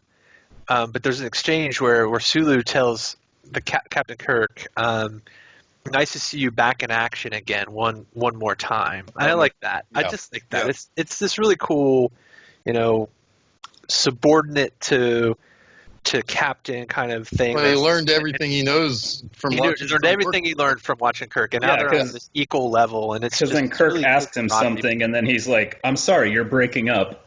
Like, Yeah, Yeah, Yeah. I'm not going to be responsible for this." Like, right. Yeah. So I love that moment. so they head there, but they need to do two things. One, they need to find the prototype bird of prey. Yeah. Two, they need to get to the surface and protect all the important people involved, which is primarily the chancellor, both chancellors, both the president and the chancellor. But they can't see the bird of prey, so the Enterprise takes a fucking pounding. So much so that they take such a pounding that the shields actually fail. Yep. And that's when you get that torpedo through the hull of the ship. That's It's really good. It's so good. And this is also, I think, when Sulu says his favorite line, because they're going to rendezvous. Yeah, and they are hurrying. Yep. They're busting ass. And what warp, they're at like warp 9 or whatever in the transwarp drive. And They don't have transwarp drive on this. I thought the Excelsior did. No, it failed. It was failed. Yeah, it was failed. So it was back to normal. So then they are at warp 9 or whatever, and The whole goddamn thing is like vibrating. his pilot, his helmsman is like it's going to fly apart. And what does Sulu say, Ken? Fire apart, then. Yes. Yeah. Fire apart then. It's like, oh, so good. That was my favorite line. Yep. Fire Now, my apart, favorite line is coming up here. This whole scene is fucking fantastic. It's fucking good. Because the Enterprise has nothing to lock onto. Like, they can't. I mean, the bird of prey is too wily, Squirrely. a little squirrely, yeah. And so Kirk is,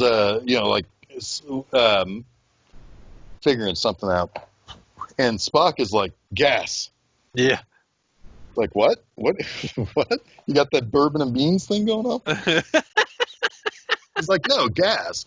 Whatever it is that the Klingons are using as fuel, it will let off gas. So take some stuff from the gaseous anomalies that they've been out checking out from time to time. Well, this is Uhura's contribution. She was like, Right. we have all of this. We have all this that stuff. The It's like catalog gaseous anomalies. The thing's got to have a tailpipe. Exactly. Mhm. I love that. So Spock's like, so Dr. McCoy, would you like to help me perform surgery on a torpedo? So they go down. Well, he and says meanwhile, fascinating. fascinating. Yep. It goes with him. Meanwhile, Chang is just spouting off fucking Shakespeare Yep. left and right, man. And it's like it's getting on everybody's fucking nerves. Well, how the hell are they? Can they not just turn his communication channel off? Like, Well, maybe that part blew up with the must have, yeah. Yeah. So Well, Sulu they could, but arrives. they want to be able to hear, because if he says something like I fire, guess. they want to know something's coming. I Right. guess. So Sulu shows up, and it's like, ooh, hey, we got another target. Fucking fire on that bad boy too. So the Excelsior is getting hit. The Enterprise is getting hit. Chang is spouting off his Shakespeare. McCoy's like, man, I'd give real money for him to shut up. Yep. And then they finish the torpedo, and my favorite moment of the whole movie happens. And we're ready. It's locked and loaded. And Kirk, like, he fucking knows it, man. He's feeling it now. He stands up, he's like, fire. And that fucking thing comes out like a little limp dick. Just kind of floats around. You always loved a limp dick. And Chang sees it coming, and he knows he's fucked. That was a great scene. As soon as Kirk just like leans forward and it's like the camera pans and Yep. it's like fire. I got this son of a bitch. And then it hits the bird of prey. It decloaks, and now Sulu wants in on this. Target that explosion. Explosion and fire, and they just fucking ream that bird of prey. It explodes. So now, oh wait, we got one more thing to do. It's like we got rid of the real threat. Now we got to go down and save the president. Meanwhile, you got a Klingon sniper. You know, he's going upstairs while the president's talking. If you ever actually listen to what the president of the Federation is saying, he's saying nothing. It's kind of great. It's kind of hilarious.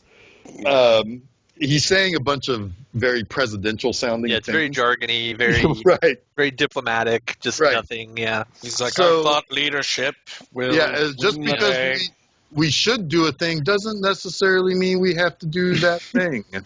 Which is a callback to a line earlier, I think. I think it's actually also from Kennedy, maybe. Oh, interesting. Maybe. I think Could it very is. well be. But anyway. And then the shot of Admiral Cartwright, you can just see sweat rolling. Oh my down God, his the face. sweatiest person Brock ever. Peters is sweating like a motherfucker. Yeah, it's like, oh my God, I'm the racist in this movie? So then he, you know what he looks like? He looks like he's the epitome of that sock monkey meme, that side-eyed sock monkey. That's what he looks like in this movie, in this scene. You could put like crying Jordan face on him; it'd be hilarious. Oh my God. So anyway, he's sweating because, oh my God, I'm the racist in this movie. so the Enterprise crew beams down, and they like phasers fucking out. This, well, just much like the movie that came out in 2019. They work their way through the crowd. Kirk does the most Kirk thing ever. He lunges and knocks down the president before he gets shot, and then he introduces himself. Yes. Kirk, Enterprise. That cracked me up. Yeah.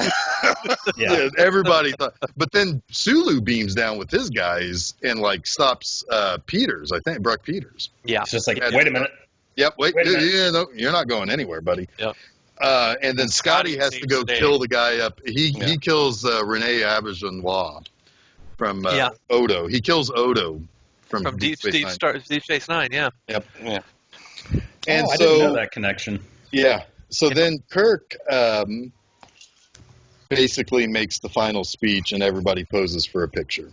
Dude, that part annoyed me. I'm sorry. When they, like, Takai goes up on the pedestal below him. Yeah. I'm like, I know this is a fan do service. This is a fan service shot, but it's so stupid. I didn't like the slow clap. I didn't like the slow clap. It's like, I know they kind of have to fucking figure something out to do here, but I don't know. Well, it just felt kind of awkward, too, where Scotty was just, like, walking up while they're clapping, and it's like, I don't know if it's how he was walking or Hey, I killed a guy. That whole scene was kind of awkward. Strange. Yeah, it was awkward. But the message is good, though. It's like, hey, you know, this is the thing that everybody's worried about. Maybe it's not going to be so bad. You know, look, we're all pals. Right. Except for Brock Peters. We've snuffed out the conspiracy. We've erased racism forever. We've come to snuff the rooster, and we did. Yeah. And so then, wasn't expecting little Alice in Chains. Alice in Chains reference in any of these, but anyway, hey, sometimes we you had got Guns N' Roses and Alice in Chains in this movie. That's great. I don't think I'm ever going to recover from Brock Peters' sweating because he's realizing that he's the racist in this movie. Irreverence. It's wonderful. Anyway, so then the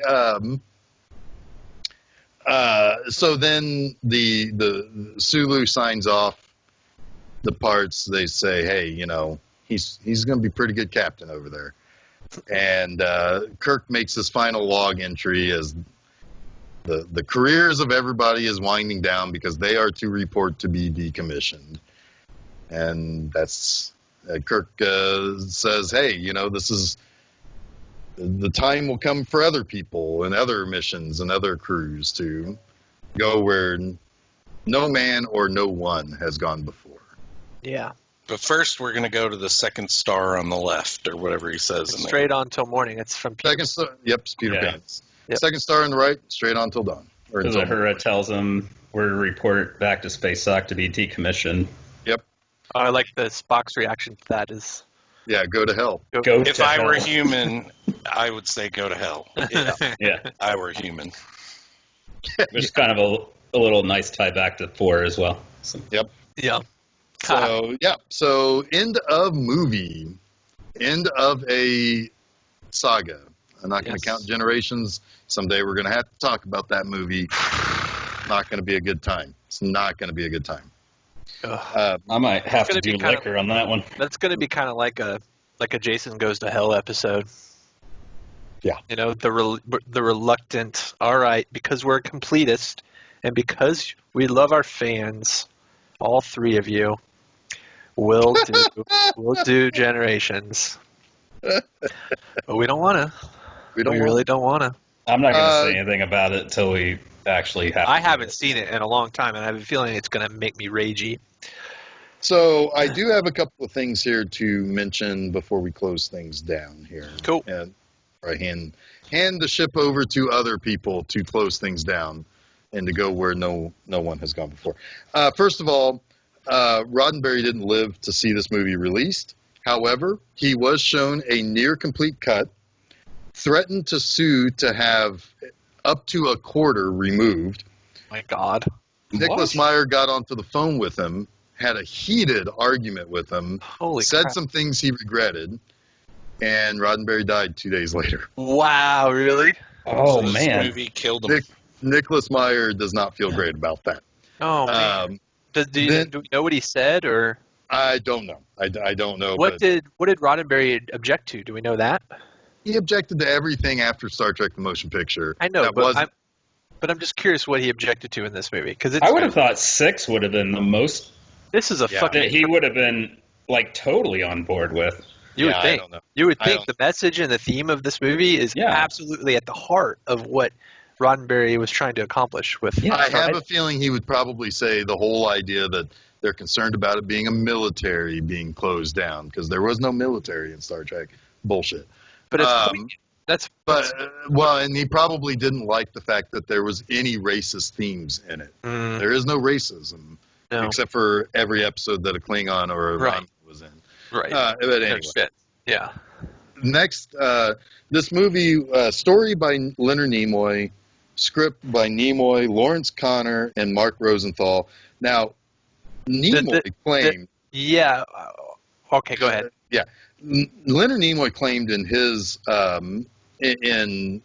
memoir, as well as Shatner's memoir, that Rosenthal and Connor really didn't have anything to do with the finished product, but for political reasons, they had to be included as a screenwriting claim. Leonard Nimoy and Nicholas Meyer didn't get along shortly after this movie, or at least while Shatner was working on his memoir. So, unbeknownst to Nimoy, Shatner went to Meyer and asked, and he corroborated the story and said, "Yeah, that's basically right. They didn't. Their version of the movie was not what people saw." Yeah. But I think the script was written mostly by Meyer, right? He didn't have a credit on it, but I thought, really? I don't think he had a credit. Interesting. On it. He and the other writer, Flynn, I think his name was, wrote the script via email. Oh, okay, yeah. Because Denny Nimoy basically gave them the idea, which is essentially like what happened. What if the neutral zone is the Berlin Wall and it comes down? What does that mean for Star Trek? Yeah, and they kind of took it from there. Yeah. Interesting. Is this, I saw a thing on the Wikipedia article that Walter Koenig wrote a story outline for the 6th film where everyone on the Enterprise died except Spock and McCoy. What? Really? That's bizarre. I mean, it is Wikipedia. Take it with a grain of salt. That's weird. Chekhov wrote that? Yeah. Like Walter Koenig? That's weird. Mm-hmm. Huh. Okay. I bet you there were lots of nuclear vessels in that movie. Guess who's coming to dinner? It's Natty Chekhov. Sorry. That's probably what it's called, That's Star Trek 6. Guess who's coming to dinner? Oh my! Well, in parentheses, nuclear vessels. This was a fun Trekation. I hadn't revisited these movies in a little while. I watch 2 about every year or so, and I did actually watch 6 probably a few months ago before watching it again for this because I just dearly love it. This was fun. And I had never seen 5. So, yeah, well. And I hadn't watched 1, so I just watched that last night, like I had said last week. But yeah, So now I can say I've seen all 6, and I have a much better appreciation and understanding for the whole franchise, even though I disagree with some of the storylines. But yeah, that's going to happen. But no, yes. I appreciate you guys inviting me on. It was nice to revisit these, even ones I'd seen recently, like just watch them again so we could talk about them.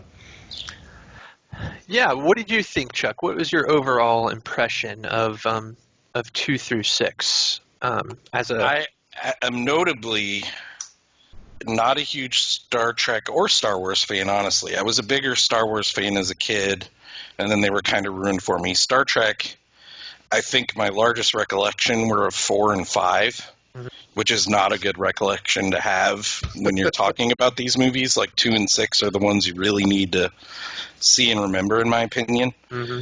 But overall, I really enjoyed it. I got into the literature, like all those mentions that you could kind of dig in deeper, like the Moby Dick stuff we had mentioned in the previous episode, and Shakespeare and Guess Who's Coming to Dinner that we just talked about. All that stuff really fleshes out Star Trek. But honestly, and Jeff had said this a few times, what I really dug about these movies was the dynamic of Spock, Bones, and Kirk. Yeah. Like, that's just good stuff in any medium, any franchise. Like, if you can develop that kind of friendship between people where they all question each other constantly, right? But they all end up having each other's backs. It's well, like, they're challenging each other for the greater good. Right. So I enjoyed it. I enjoyed it quite a bit. Yeah, and I've enjoyed it from the standpoint, like just Chuck said, coming in on different movies. I know Jason and Jeff, you guys started kind of early, whereas I came in the middle and kind of flipped around. Sounds like Chuck kind of did as well. It was a nice dynamic to hear the perspectives from those that like started at the beginning versus me, where I was kind of just jumping the places. Yeah, So I mean, I gained an appreciation on some movies that I was kind of like, I like it, but and then like hearing us talk about it, I'm like, that makes sense. Like I can see that, and it just helps me appreciate the series more. Yeah, there's a really great thread through all 6 of them. 5 kind of drops the ball on the thread a little bit, which is another reason I think it's the weakest. Yeah. Of the 2 through 6, but it's cool. They deliver on a lot of that, and continuity is great. Mm-hmm. Yeah, and I had mentioned a few weeks ago, like I came into Star Trek pretty heavily. I mean, I'd seen the movies before I watched TNG, but only a couple of them, and TNG is where I really got on board. And sadly, I have not really seen a lot of the original Star Trek episodes, but now this makes me kind of want to go back and visit those as well. So, Yep. Yeah, and Chuck, what you said, we've talked about it before. When you have actors who understand their characters, right? And even with 5, you had actors in DeForest Kelley and Leonard Nimoy who resisted William Shatner's idea of their characters because it's like, no, this is not what we would do. This is so even then in Revolt, 5 reaffirms the idea of those 3 characters and how they are to each other, and I love just revisiting those 3 characters in particular and not understanding, but just kind of riding along with them because their friendship is really kind of sweet and refreshing, and it's fun. They feel comfortable to me. Yeah. And that, I will say in hindsight, that's one thing I do kind of appreciate about, yes, I'm going to bring up Star Trek 4 again, but what I liked about that movie is that every character kind of got his due in that movie. Yeah. Yeah, everybody got to do something at some point along the way in these movies, and I think that's one thing that the Next Generation movies aren't very good at, that not every character got really enough to do. Mm-hmm. Well, no, when you have Worf giving out an idea, and then 100% of the time Captain's like, no, we're not doing that. Yeah. Yeah, it's, that's a good point. Even about the difference between the Next Generation and the original is that they're never really felt to me, even with Deanna Troi and Riker and Picard, that they Dr. were Crusher. all the Crusher, Yeah. that they were all even really all that comfortable with one another. I felt like they were professionally comfortable. They're as comfortable with each other like I'm comfortable with people that I work with. Yeah. But but they're not comfortable with each other like I'm comfortable with you guys. You know what I mean? And that's where the beauty of Kirk, McCoy, and Spock come in, is they want to work together and play together, right? Yeah. And that's kind of awesome. Yeah, and it's not their professionalism that ever really pulls them through any situation. It's their friendship. Yeah, Yep. totally. it's their family. Yeah. Which is Yeah, probably I the think- one great theme of 5 is driving home that point that Yeah. they're a family. And I think in TNG it is usually like Picard, Riker, and Data are trying to be those three, but it doesn't hit the same. No, mark. it just doesn't. It never quite reaches those heights. Yeah. Right. Cool, man. Yeah, No, we I- did it, man. I had a good time, and Trekation. God, we got to go back to work. Uh, Damn it. I don't think Got we that know post- exactly what we're going That back to work for. post-vacation funk. I know. Yeah, we haven't decided. I think It's the Next Generation movies next month. I think we should call an audible, Jeff. And Audible. I think we should instead of a sexy September in Well, 2020. Well, we've still got August to deal with. I thought this was August. No, this is July. Oh gosh. Oh, no. Oh, no. We should do RoboCop. We've done RoboCop. we should do the Sting. I And quite one like hand for, Tombstone. big hand for the little lady. Let's Yeah. do that. That's right. So August, we're this is a little bit of how the sausage is made. We had planned to do the 2 Bill and Ted movies, Followed up with the following up with the new Bill and Ted movie, but we don't know We don't what's know what's going on with all the COVID. So we really don't have a plan for August yet. So next week, who knows? It'll be a mystery. It's It'll be a Undiscovered mystery. Country as of yet. Yeah. It is August, the Undiscovered Country. Yeah, we are going to pull an audible in September. We're not doing Sexy September Yes. anymore.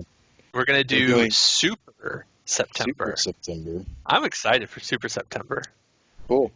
We're doing Cool. Naughty November. Naughty November. I just wanted to say Naughty November. And then Dickish December, right? Yep. Dick out December. Yep.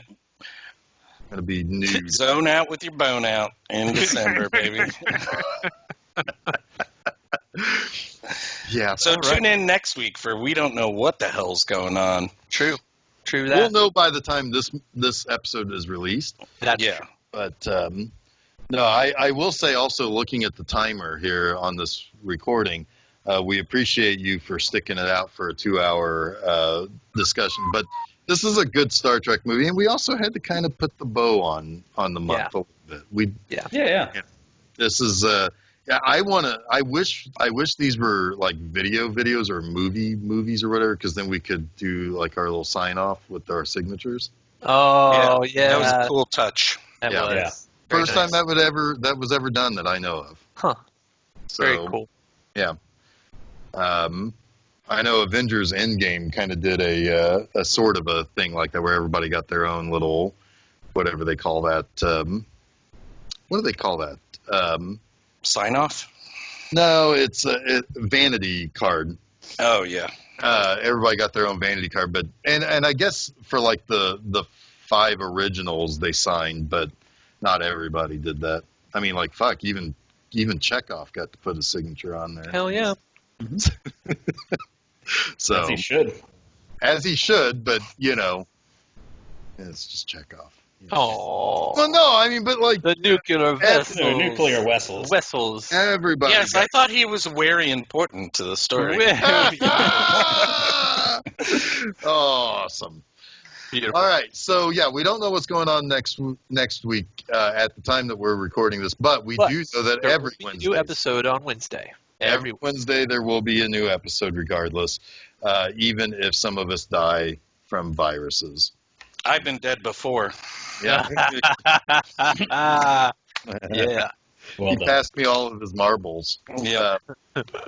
But then, on Mondays, Monster Mondays, I pretty much have those plotted out through the rest of the year because I can get a lot of work done when you can't go anywhere. Yep.